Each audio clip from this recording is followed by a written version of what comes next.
इसके बाद रशिया की जो फेडरल सिक्योरिटी सर्विस है, उनका एक स्पेशल फोर्स है जिसका नाम अल्फा ग्रुप है और ये रशिया के एक काउंटर टेररिज्म यूनिट है। ये कितनी घातक है, इनका यूनिट कैसे है और इनसे भारत उनसे क्या फ़ायदा उठा सकता है।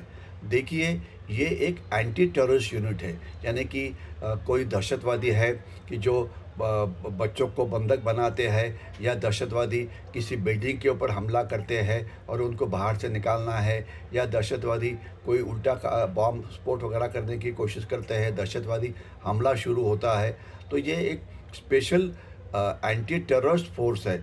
आपको याद होगा कि अभी हमारे 26/11 जो है, हमला हुआ था मुंबई के ऊपर, दहशतवादी हमला काफ़ी साल पहले 2008 में, तो उसमें हमने जो एंटी टेररिस्ट फोर्सेस यूज़ किए थे मुंबई के अंदर, उनका नाम था नेशनल सिक्योरिटी गार्ड।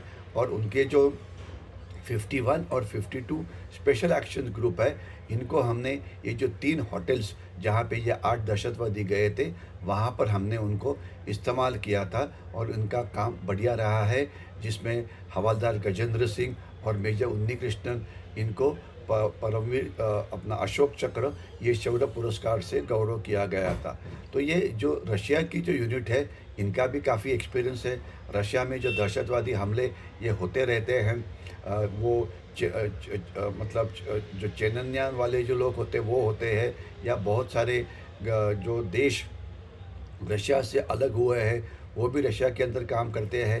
इतना ही नहीं, तो कुछ यूक्रेन के लोग भी वहाँ पर गए हुए हैं, स्पेशल फोर्सेस, इस प्रकार से बात मानी जाती है। तो इस यूनिट का भी जो काम है, ये अच्छा रहा है, लेकिन ये एक केवल एंटी टेररिस्ट एक्शन करने में फ़ोर्स है, यानी कि जब होस्टेज पकड़े जाते हैं। तो इनसे हम क्या मतलब यूक्रेन युद्ध में उनका काम तो अच्छा रहा है, लेकिन रशिया उनके कारण यूक्रेन युद्ध जीत पाया क्या? तो आंसर सीधा साफ है कि 3 साल हो गए हैं, अभी भी युद्ध शुरू है। तो काम तो अच्छा है, लेकिन युद्ध जीतने में उनकी जो कामयाबी ये पूरी नहीं हुई है।